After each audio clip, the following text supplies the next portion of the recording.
my name is Kelesidi. I have a background in psychology and cognitive neuroscience. Currently, I'm a PhD candidate in the School of Architectural Engineering at the Technical University of Crete in Greece. I'm pursuing my degree through the Transformable Intelligent Environment Lab, where we develop methodologies, software mechanisms for designing paradigms of environments that are human-centered and exhibit sense in respect to people's activities.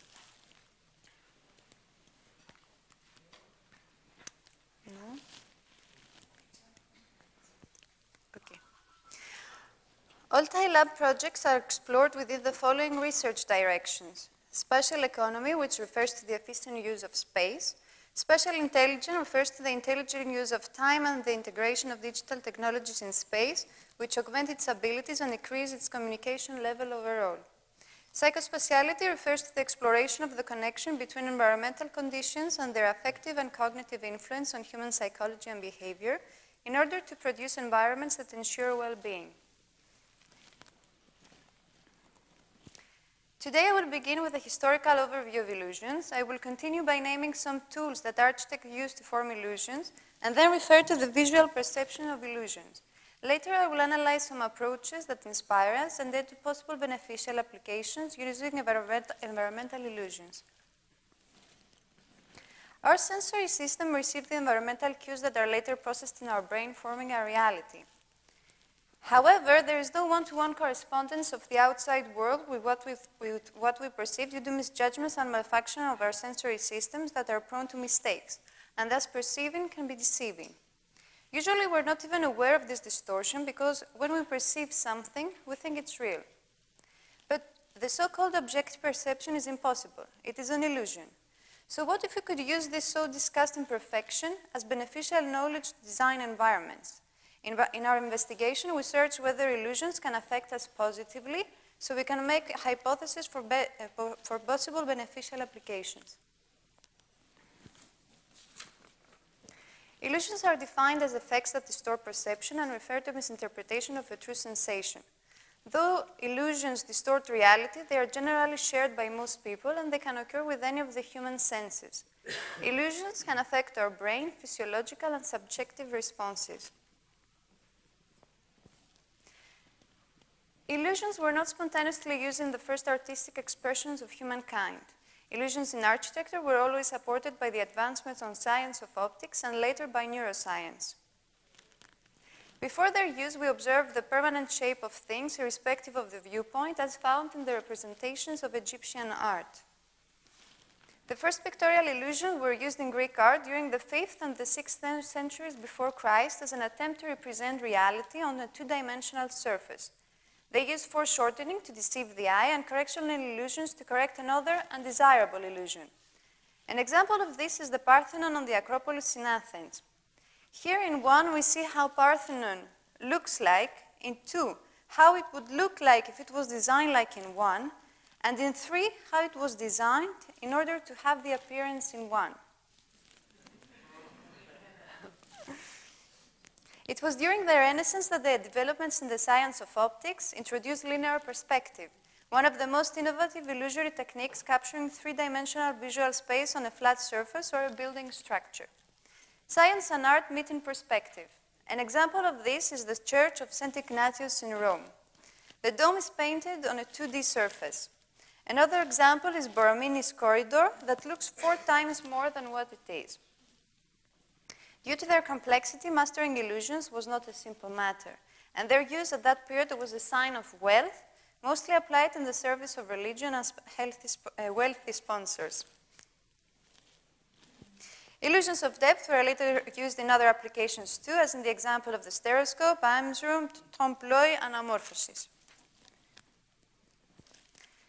All this experience has led to many impressive structures nowadays that use tools and techniques to create illusions, manipulating proportions and appearance of buildings. Of course, Salk Institute is an example. The linearity increases the sense of depth. The architect knew exactly where to locate the water channel in order to achieve this breathtaking effect every sunset. And here, the use of reflective materials hide the space of retreat and respect the privacy of the user. Last, by manipulating material means, the architect created the sense of infinite space.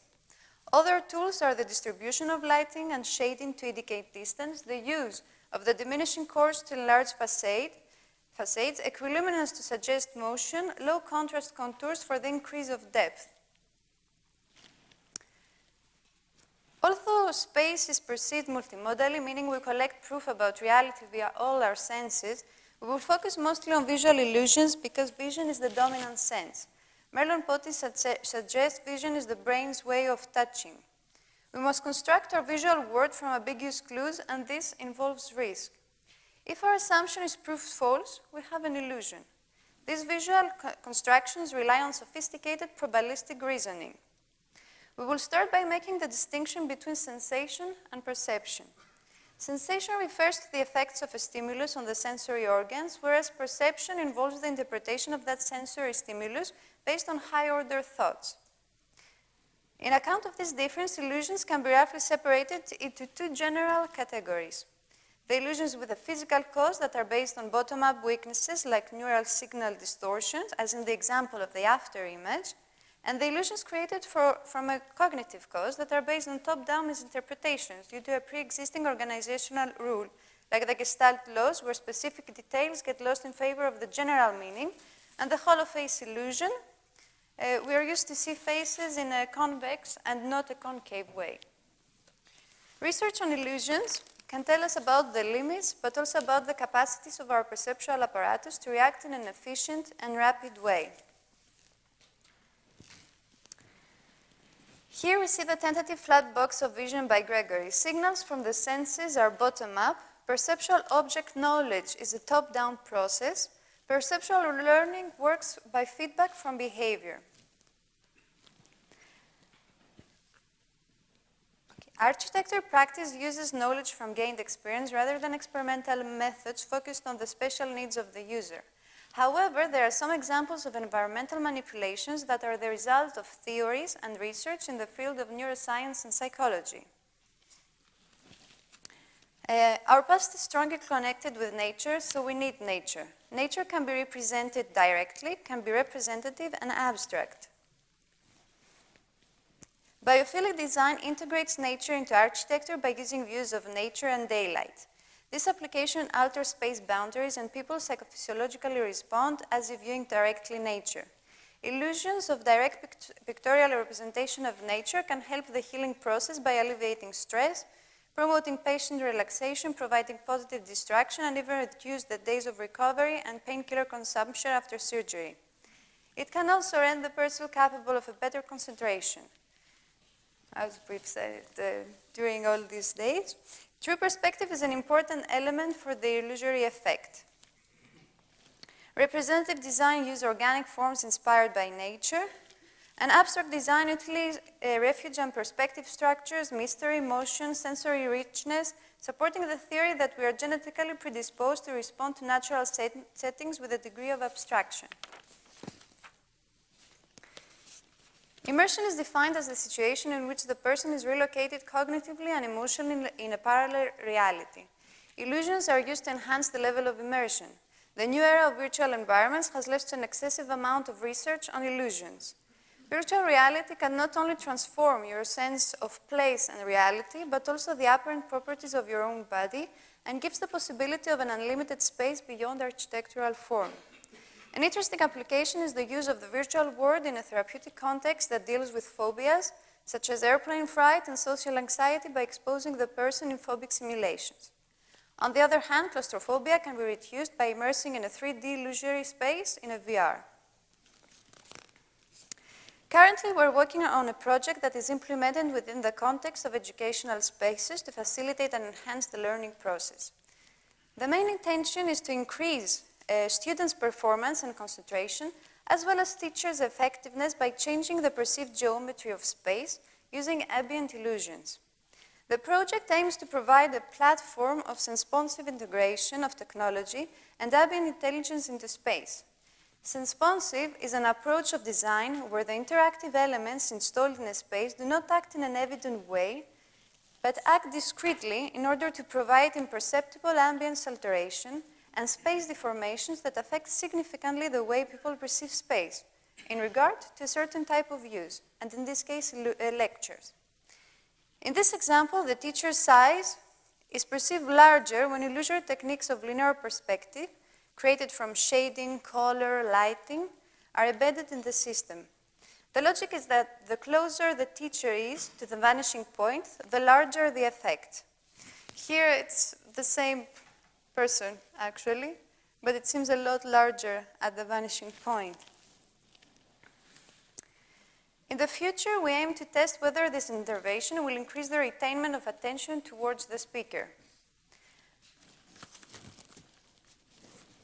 Other research interests include whether illusions of depth perception can affect our experience of space extension.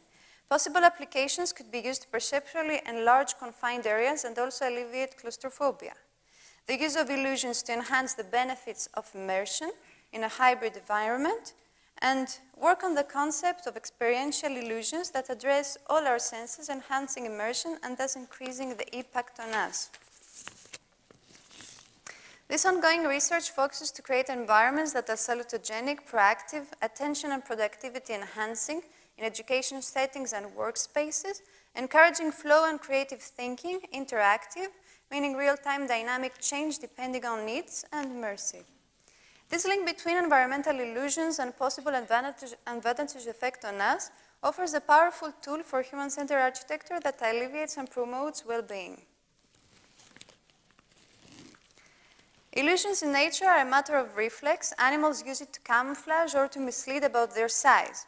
On the contrary, man-made illusions are a result of sophisticated research on mathematics, physics, and of course neuroscience. However, little has been done to detect the possible beneficial effects they can have on people and the ways that this could be achieved.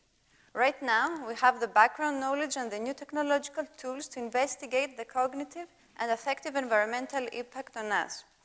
This enables us to use with confidence the appropriate environmental stimuli, and in this case illusions, in order to enhance the elements that improve the prime activity of a given place. Reality and illusion intertwine to form a new reality based on our subjective experience, ameliorating our life. After all, it's all a matter of perspective. Thank you.